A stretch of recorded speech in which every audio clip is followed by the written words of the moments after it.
All right, in this video, we're going to work an inequality, and you'll probably have one like this on the exam.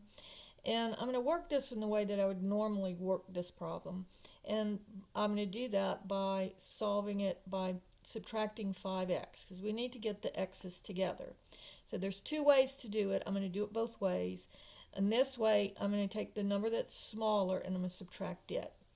And so I'm going to take, that would give me 33, and the x's would cancel, greater than, and that would be 11x minus 21.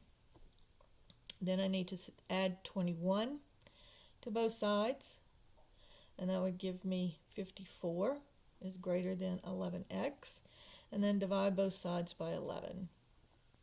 And so I have 54 over 11 is greater than x. Now, in order to do this in interval notation, I'm going to need to graph it. And so, or the easiest way to do it, in my opinion, is to graph it. So what I'm going to do first is I always want the x to be on the left-hand side. So I'm going to just take the whole thing and flip it over.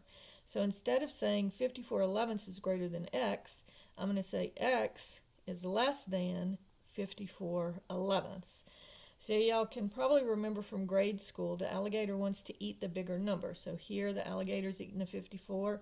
Here too, the alligator's eating the 54 elevenths. And so on this one, this is saying that 54 elevenths is greater than x. Another way of saying that is that x is less than 54 elevenths.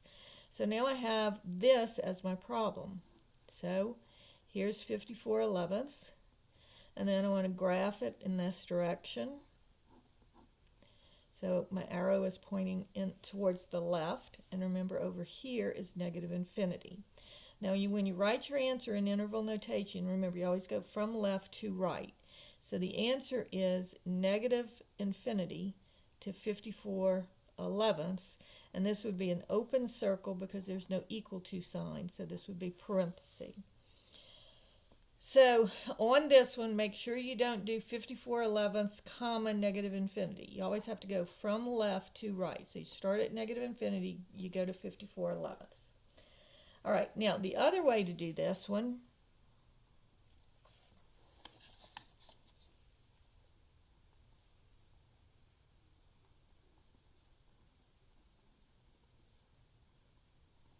is to subtract the 16x from both sides. So we have 33 minus 11x is greater than negative 21. Now in this one I would subtract the 33, and I would get negative 11x is greater than negative 54.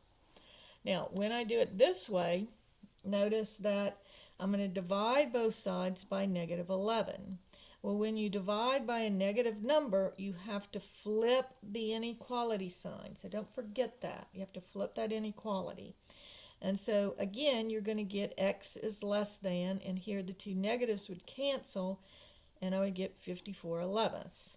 So regardless of whether I work it where I'm solving and I get rid of the 5x first, or if I subtract the 16x, I'm going to get the same answer. Negative infinity to 54 elevenths. On this one, I had to flip the sign because I wanted my x to be on the left-hand side of the inequality. On this one, I had to flip the sign because I divided by a negative number. So regardless, you're going to have to flip that sign. So this is how you work the inequality problems.